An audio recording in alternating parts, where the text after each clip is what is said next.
Judy Garland's daughter, Liza Minnelli, had requested that her mother's funeral be held in as dignified a manner as possible. Apparently, she's getting her wish. Some of the thousands of people who came today have been standing online for hours. London, June 22nd, 1969. Just before 10 in the morning. Mickey Deans had been knocking for 6 minutes. He and Judy had argued the night before. Something small.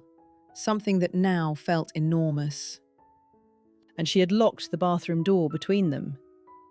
He knocked again. Nothing. He went outside, climbed from an adjoining rooftop, peered through the window, and saw her sitting on the toilet, her chin resting on her chest, her hands folded in her lap, as if she had simply fallen asleep mid-thought. She was 47 years old. She had been married 5 times. She had 3 children. None of them were in London when she died. Liza Minnelli, 23, was in New York. Already a Broadway name, already a star, negotiating the impossible calculus of becoming famous on her own terms, while the world kept asking when she would become her mother. She found out by phone.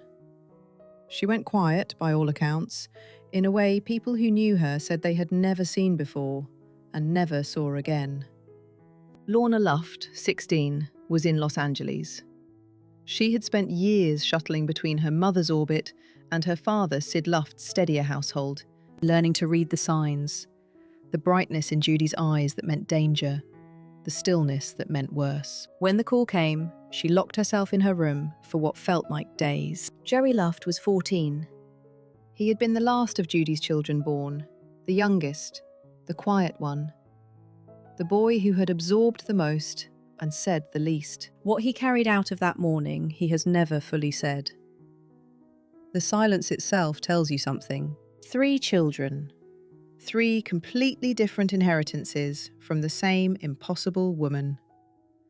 This is the story not of Judy Garland the legend, but of the 3 people who had to grow up inside it and then figure out how to survive once it was gone. To understand what Liza, Lorna and Joey were born into, you have to go back further than most people are willing to go.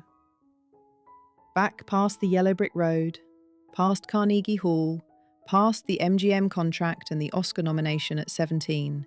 You have to go back to Grand Rapids, Minnesota in 1922, where a vaudeville couple named Frank and Ethel Gumm had a 3rd daughter they named Frances. By the time Frances was 3, she was on stage. By the time she was 10, Ethel had renamed her. The name Judy Garland was chosen partly for a song, partly for marketing, and entirely without the girl's input. She spent the rest of her life inhabiting a name that was never hers. MGM signed her in 1935 when she was 13. What followed was a machinery of control that her biographer Gerald Clark described as total and almost casual in its cruelty. Studio head Louis B. Mayer, who called her his little hunchback in private because of her posture, put her on a diet of chicken broth and plates of lettuce. When that wasn't enough, the studio doctors prescribed amphetamines to suppress her appetite during the day and barbiturates to knock her out at night. She was 15. By the time she was 20, her body didn't know how to exist without chemical management. She would spend the next 27 years of her life trying to reclaim it, and failing, and trying again. At her peak in the 1950s, performing live, selling out venues across the United States and the United Kingdom, Judy Garland could earn $15,000 to $20,000 a week. She had earned more than $400,000 in movie salaries before turning 18, and would go on to make nearly $10 million during her career. And yet by the time she died, her estate was worth almost nothing. The debts outweighed the assets by a margin that, by various accounts, ran into the hundreds of thousands of dollars, owed to managers, ex-husbands, hotels, the pharmaceutical industry, and the particular kind of financial chaos that follows someone who has never been allowed to make a simple decision alone. She was married 5 times. David Rose the first in 1941.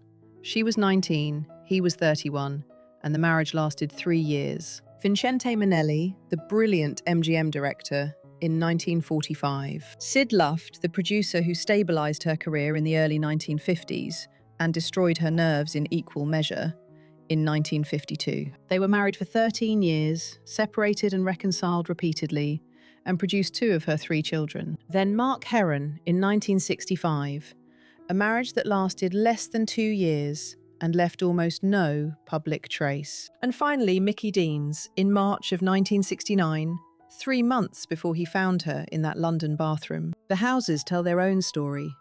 The Mapleton Drive estate in Holmby Hills, where Liza was born, a rented house in Malibu, where Lorna spent her first summers. A farm in Buckinghamshire that Judy bought on a whim and lost in a legal dispute. Hotels in New York and London that became de facto homes when everything else fell through. The children grew up with excellent luggage and no fixed address. There were staff, always, but the staff changed constantly. There were nannies who were instructed not to wake Judy before noon. There were secretaries who ran interference between the house and the outside world. There were doctors who made house calls at 2 in the morning. Lorna Luft would write about this in her 1998 memoir, Me and My Shadows, with a clarity that surprised people who expected either hagiography or tabloid revenge. There were years when my mother was the most wonderful person in any room, and there were years when she needed the room to keep her alive. The warm anecdote people closest to Judy return to is the Christmas of 1957. Liza 11, Lorna 5, Joey 2, when Judy spent 3 days decorating every room of their rented house, personally, refusing all help, insisting the tinsel be placed strand by strand. She baked a cake from scratch. She read to the children until they fell asleep. People who were there say they had never seen her so calm, so present, so purely herself. She had recently completed a triumphant run at the Palace Theatre. The barbiturates were, briefly, under control. The house smelled like pine and sugar, and she sat in the middle of it all like she had finally arrived somewhere she recognised. The dark anecdote is harder to locate in a single scene because it was not a scene, it was a weather pattern. The nights when she could not be found, when the phone rang and nobody answered, when a driver would pick the children up from school and take them somewhere that wasn't home, while the adults made arrangements that were never fully explained. Liza, as the eldest, became fluent in the subtext of these situations. By the time she was 10, she could read a household staff member's face and know within 30 seconds what the next 48 hours would look like. That fluency, that hypervigilance dressed up as competence, is the pattern that runs through all 3 children's lives. Each of them learned very early to scan a room before entering it. Each of them became, in their different ways, extraordinarily good at managing other people's emotional states, because the alternative was chaos. And each of them, at some point, had to reckon with the fact that the skills required to survive a childhood like theirs are not always the same skills required to build a quiet adult life. Judy herself said it most plainly in an interview she gave in 1967, 2 years before her death. Asked what she most wanted for her children, she paused for a long time and then said, "I want them to feel safe. I've never felt safe. I want them to know what that feels like." They were, all 3 of them, still learning. Liza May Minnelli was born on March 12, 1946, at Cedars of Lebanon Hospital in Los Angeles. She was the daughter of 2 people who were, at that particular moment, genuinely happy, or as close to it as either of them ever managed. Vincente Minnelli had just directed The Clock, a quiet, wartime romance starring Judy that critics had praised for its restraint. Judy had been sober enough, stable enough, present enough. For a brief window in the mid-1940s, the household at Evanview Drive in Hollywood functioned like something a child could grow up inside without needing to brace herself. That window was shorter than anyone would have liked. Vincente and Judy divorced in 1951, when Liza was 5. The split was not violent, not dramatic in the tabloid sense. It was simply the slow acknowledgement that 2 people who adored each other were also, structurally, incompatible. Vincente was meticulous, interior, devoted to his work in the way that left very little for anyone else. Judy needed more than anyone could give. Liza, perched in the middle of this geometry, did what she would spend her entire life doing. She watched, she absorbed, and she performed. At 5, she already knew that performance was the one reliable currency in her world. A well-timed laugh could diffuse a room.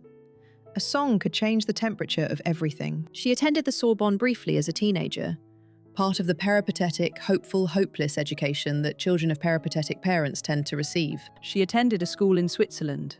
She was enrolled in, and removed from, multiple Los Angeles institutions, depending on where Judy was living, who Judy was married to, and whether the current household configuration made school logistics remotely manageable. What Lisa received instead of consistency was exposure. To sets, to rehearsal rooms, to the backstage world of show business, which she navigated not as a child star, but as a child who happened to live where stars lived. By the time she was 16, she had made her professional stage debut. By 17, she was doing summer stock in Hyannisport. At 19, she was on Broadway in Flora the Red Menace and won the Tony Award for Best Actress in a Musical, becoming one of the youngest women to do so at that point in the awards history. The year was 1965. Her mother was still alive, still performing, still descending. Lisa had, by a combination of talent and urgent necessity, already outrun the narrative that had been written for her. But the world didn't want to let her outrun it. Every review, for years, contained the name. The daughter of Judy Garland. Liza Minnelli, who inherited her mother's... Inherited is an interesting word. It implies a gift. What Liza inherited was more complicated than a gift. The defining crisis, if you had to choose one, arrived in 2 forms, and they are almost impossible to separate. The first was her mother's death in June of 1969. Liza was 23. She had spent years being the most functional person in Judy's orbit, the one who could be called upon to manage, to soothe, to show up. And then suddenly, there was nothing to manage.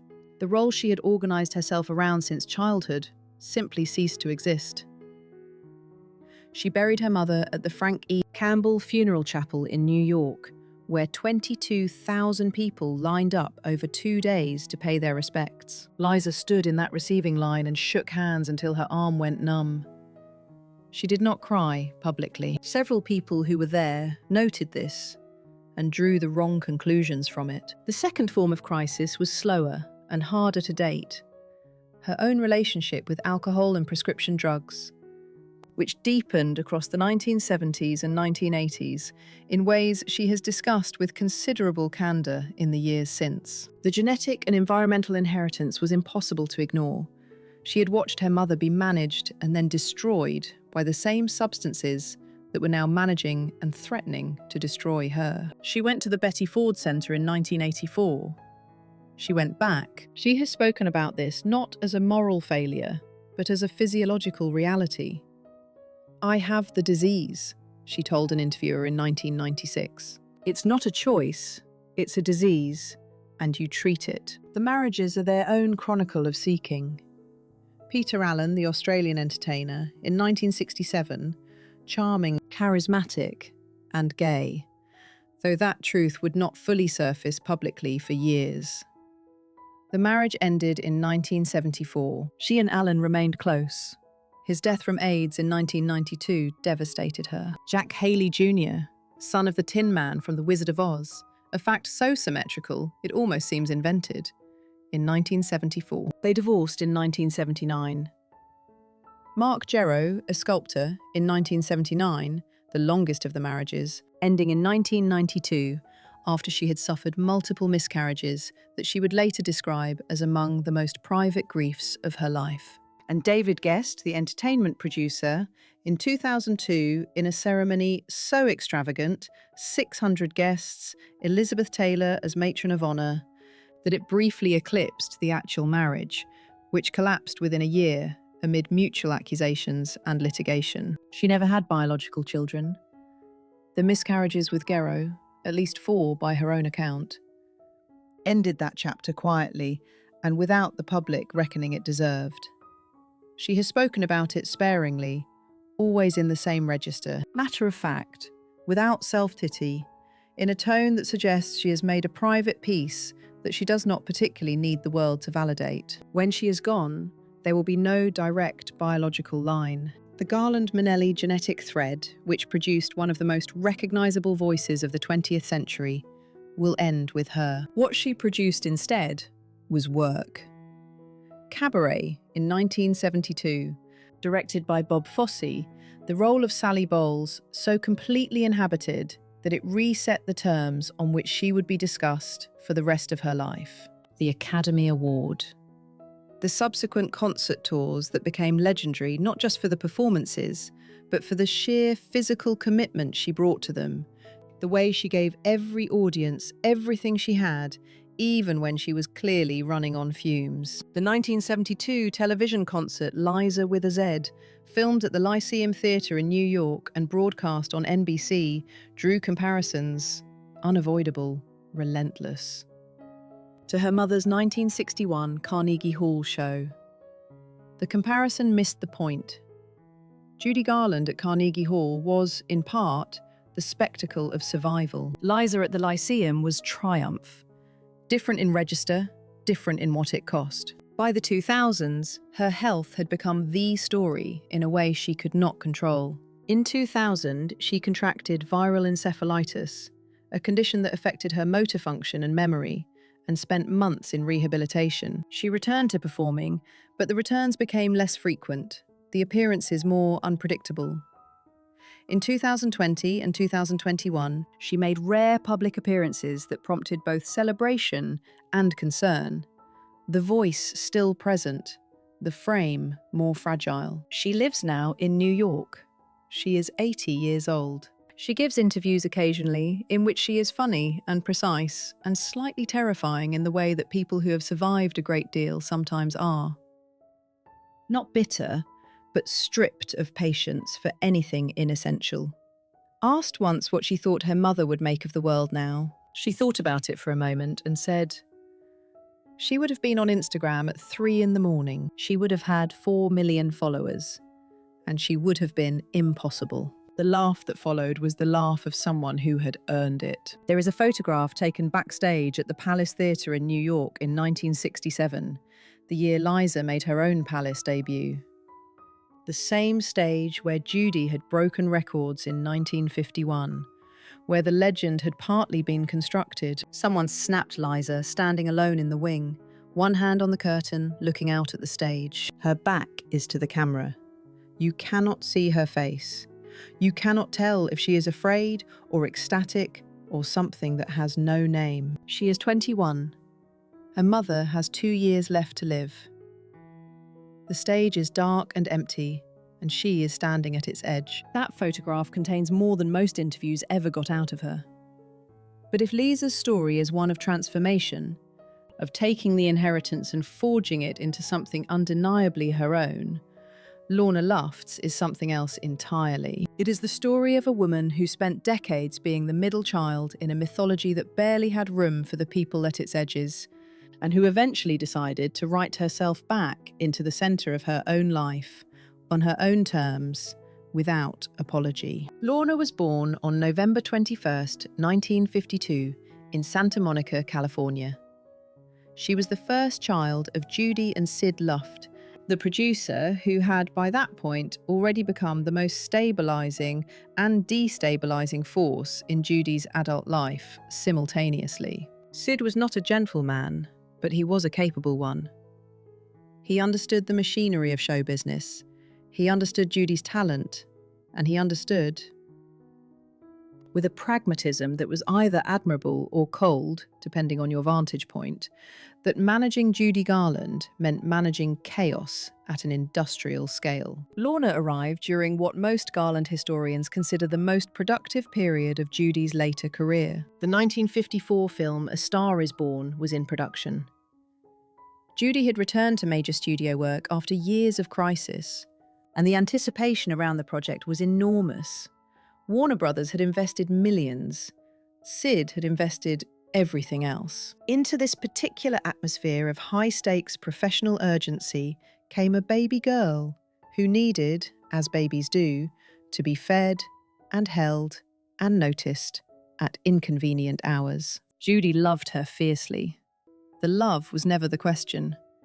The presence was. Lorna grew up in the Holmby Hills house and then in various configurations of rented properties as the family's financial situation shifted. Which it did. Constantly, sometimes dramatically. She attended schools in Los Angeles and in New York, her enrollment depending on which city Judy was working in and which version of the household was currently operative. By the time Lorna was 7, she had developed the same early warning system Liza had. That finely calibrated ability to read the emotional weather of a room before she had fully entered it. Where Liza had responded to this education by performing, Lorna responded by watching. She was quieter than her sister, more internally organised, more likely to note what was happening and file it away than to redirect it with a song. Her relationship with her father was, by most accounts, the steadier anchor. Sid Luft was flawed in the way that men of his generation and industry were systematically permitted to be. Controlling, occasionally volatile, financially reckless with other people's money. But he was present in a way that Judy, structurally, could not always be. When the marriage finally collapsed for good in 1965, the custody arrangements that followed were drawn out, contested, and deeply uncomfortable for the children, who found themselves literally divided between parents as a family court tried to impose geometry on something that had no clean angles. Lorna was 13 during the final, grinding dissolution of her parents' marriage. The following years, adolescence conducted against the backdrop of Judy's declining health, her late marriages, her London engagements, her increasingly unpredictable public appearances, were a sustained lesson in coping. What Lorna absorbs during this period she would eventually put on the page. The defining crisis came not as a single event, but as a genetic inheritance that announced itself in her late 20s, bipolar disorder, which she was diagnosed with in the early 1980s, and which she has since discussed with a directness that matches her sister's candour about addiction. "I used to think I was just like my mother," she told an interviewer in 2005. "Emotional, dramatic, too much for the room. Then I understood what was actually happening neurologically, and it changed everything. It didn't make it easier, it made it possible to manage." The diagnosis arrived during a period when bipolar disorder was still widely misunderstood, when the treatment options were more limited, and when the stigma, particularly for a woman already living under the weight of a famous family's mythology, was considerable. Lorna managed it, sought treatment, and went public with the experience, in ways that, her supporters argue, helped destigmatize the conversation for people who recognized themselves in her story. She built a career in performing, not at her sister's scale, and she has never appeared to resent the difference. She did television work, cabaret engagements, regional theatre. She toured the United Kingdom with enough regularity that she became something of a known quantity there, appreciated for a voice that carried its own authority without needing to invoke her mother's. In 1998, she published Me and My Shadows, a family memoir, her account of growing up inside the Garland household. It was praised for its balance, neither a hagiography nor a dismemberment, and for the specificity of its detail. Lorna had remembered things. She had kept them. She married Jake Hooker, the guitarist and songwriter who was a member of the pop group The Arrows, in 1977. They had 2 children, Jessie Luft, born in 1979, and Vanessa Luft, born in 1981. The marriage to Hooker ended in divorce. She later married Colin Freeman, with whom she has remained. She lives primarily in the United Kingdom, which has always seemed to suit her, a country with its own complicated relationship to Judy Garland, where the audience tends to separate the art from the mythology more cleanly than Americans do. Jesse Luft, Lorna's son, Judy Garland's grandson, has worked in the music industry as a producer and musician, staying largely out of the public eye, but occasionally surfacing in interviews about the family's legacy. He is in his mid-40s now. Vanessa Luft, also in her mid-40s, has likewise kept a relatively private profile. Both of them grew up knowing who their grandmother was, knowing the weight of that name, and both have navigated that knowledge without, by all visible accounts, being crushed by it. Lorna has spoken about her children in terms that reveal what she most wanted to give them. "I wanted them to know her as a person, "Not as a poster," she said once. "The poster is everywhere. The person is harder to find." That line, "The poster is everywhere. The person is harder to find," might be the most precise description of what all three of Judy's children spent their lives negotiating. And then there is Joey. Joseph Wiley Luft was born on March 29th, 1955, in Los Angeles. The youngest, the last, the child who arrived when the marriage between Judy and Sid was already beginning to calcify under the pressure of its own history. He was 3 years younger than Lorna, 9 years younger than Liza, and he grew up in a position that birth order theorists would recognize immediately. The youngest child of a chaotic household often either becomes the family's performer or the family's private keeper. Joey became the keeper. He was quiet. This is not a neutral fact. In a household organized around performance, around the perpetual readjustment to one woman's enormous emotional and chemical weather, quietness was a form of self-defense. Joey watched what happened to people who got too close, who gave too much, who tried to manage the unmanageable. He made a different calculation. What did he see growing up in those houses? What does a boy absorb when his mother is both the most magnetic person in any room and the most frightening? What does he carry from the nights when the household staff move through the corridors with that particular careful tread that means something is wrong, but nobody will say what? What does a 14-year-old do with the information that his mother has died in a London bathroom, that the world is grieving loudly, and that nobody has thought to ask how he is? The silence around Joey's inner life is not an absence of story. It is the story. He attended school in California and made few public claims on the family narrative during his youth or young adulthood. He did not write a memoir.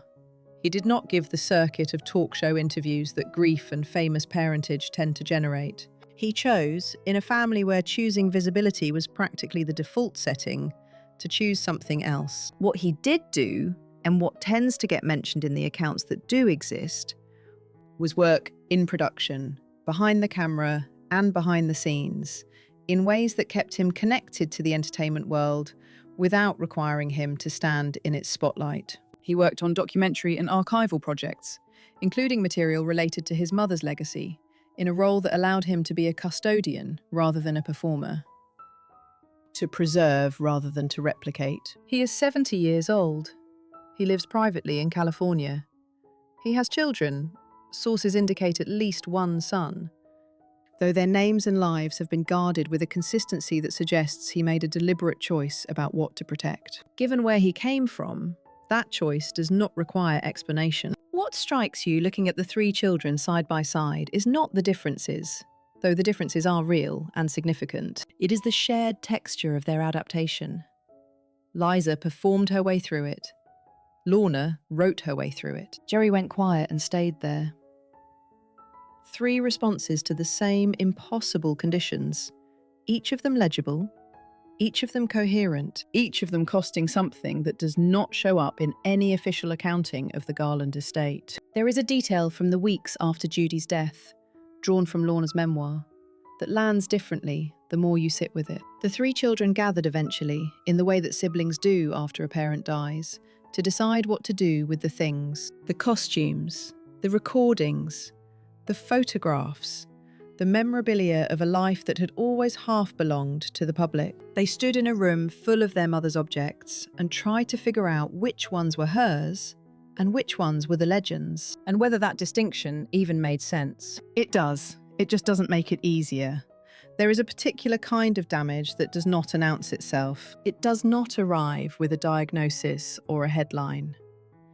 It settles instead into the architecture of how a person moves through rooms, how they calibrate trust, how quickly they reach for competence when what they actually need is rest. Judy Garland's 3 children were not broken by their childhood.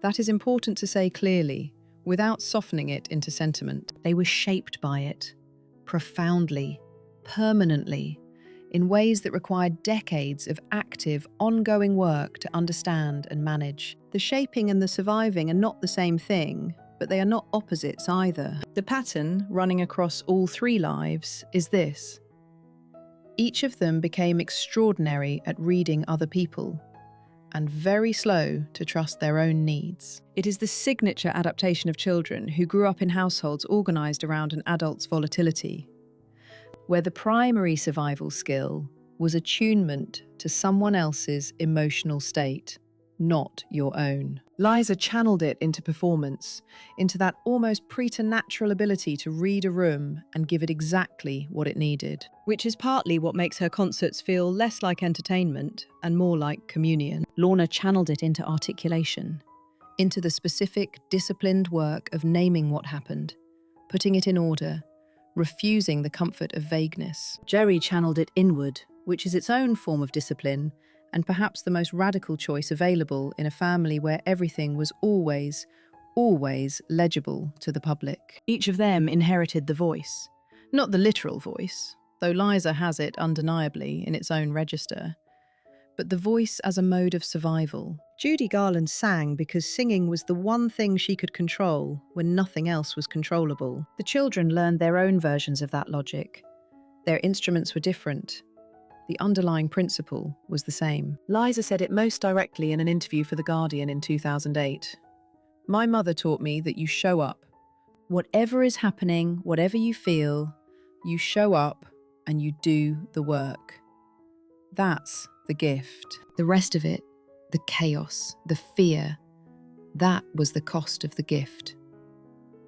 I'm not sure she ever got to separate them. Lorna, in Me and My Shadows, wrote something that deserves to be read slowly. "I spent years being angry at her. Then I spent years understanding her. Now I'm somewhere in between, which I think is where the truth actually lives." It is the sentence of someone who has done the work and arrived, not at resolution, but at something more durable. The ability to hold contradiction without needing to collapse it. Joey, characteristically, has said less. But at a 2001 event honouring his mother's legacy, he told the small gathered audience, "She was the most alive person I ever knew, and that was wonderful, and that was very hard." 7 words of warmth, 4 words of truth. He left it there. What they carried, taken together, adds up to something that the legend consistently obscures. The cost of proximity to greatness is not just logistical. It is not just the moving, the instability, the custody arrangements and the absent parents and the household staff that changes every 6 months. It is the more intimate cost of growing up believing that ordinary life, stable, quiet, unremarkable ordinary life, might not be something you are entitled to. Each of Judy's children, in their different ways, had to fight for the belief that they were allowed to simply exist, rather than perform or manage or endure. They have, all 3 of them, won that fight. Not cleanly, not completely, but enough. The night of June 21st, 1969 was a Saturday. Judy Garland and Mickey Deans had attended a dinner party in Chelsea. Friends, conversation, wine. By most accounts, she was in reasonable spirits. She and Deans had been married less than 4 months. She had agreed to perform a new run of concerts in Copenhagen. There were, as always, plans. They arrived home at their rented cottage at 4 Cadogan Lane sometime after midnight. There was an argument. The details vary depending on the source, but its content was minor.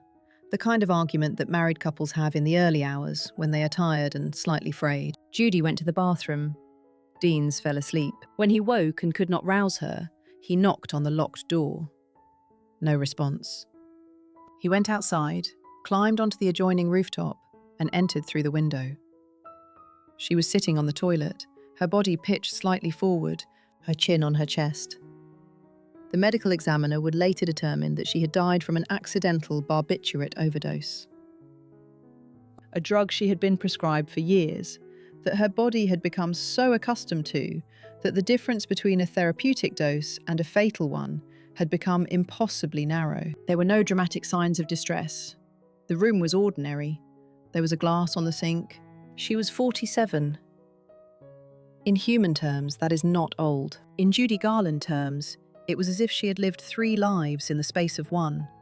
The child star, the MGM property, the fallen icon, the comeback, the collapse, the comeback again. Her body had been managed and mismanaged for so long that it simply, at some point, ran out of runway. The estate, when it was assessed, was essentially valueless. The debts outweighed the assets by a significant margin. The master recordings of her work were owned by studios.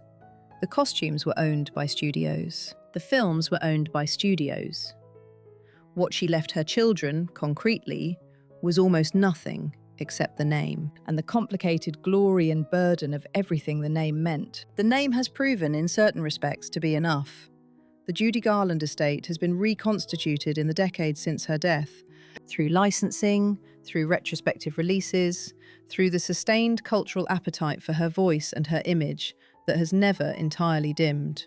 The 2019 biopic Judy, in which Renée Zellweger won the Academy Award for Best Actress, introduced Garland to a generation that had no living memory of her, and reminded everyone else why the conversation had never really stopped. Liza Minnelli. Watching Zellweger's performance was reportedly moved in ways she found difficult to describe publicly. The grandchildren, Jesse and Vanessa Luft, Lorna's children, exist at one further removed from the legend, which seems to have been for them a gift. They grew up with a grandmother who was also an icon, a fact that could have defined them entirely, and instead appears to have been integrated into their lives as one significant thread among many. Jesse, now in his mid-40s, has occasionally spoken at tribute events, with the ease of someone who has made peace with inherited mythology. Vanessa has remained largely private, a choice that, given the family history, seems less like avoidance than wisdom. Liza has no biological children. Joey's children, guarded, named only in private, carry the Luft name and, presumably, the genetic and emotional residue of everything that came before them. Whether they know the full weight of what they carry is a question that does not belong to us. Go back now to that London cottage on the morning of June 22nd, 1969. Mickey Dean's on the rooftop. The bathroom window. The woman sitting with her chin on her chest in the stillness of a room that smelled, probably, like the ordinary end of a night. Perfume, cold air, the last traces of whatever the evening had been. None of her children were there. That fact, which at first seems like a detail of logistics, opens up into something larger when you carry it through everything that followed. Lisa, in New York, already becoming the next great American performer. Lorna, in Los Angeles, already beginning to understand that the story of her family was a story she would need to tell herself before anyone else told it wrong. Joey, 14 years old, quiet in the way that children are quiet when they have spent their whole lives listening for things that were never named. They had each been shaped by a woman who was shaped herself by forces she never chose. By a name that was given to her, by a body that was managed into dependency before she was old enough to consent, by an industry that consumed her talent and left the person behind it to find her own way home. She never fully found it, but she kept looking, in the dark, in the light, on stage, off it. Her children are looking still. Liza, Lorna, Joey. 3 people who began in the same household and arrived, each by their own road, at the same essential knowledge. That the voice, the gift, the instrument, the thing the world wanted from Judy Garland and never stopped wanting, is not, finally, what she left them. What she left them was the knowledge that you show up. Whatever is happening, whatever you feel, you show up and you do the work. And sometimes, if you are very lucky, the work becomes the life.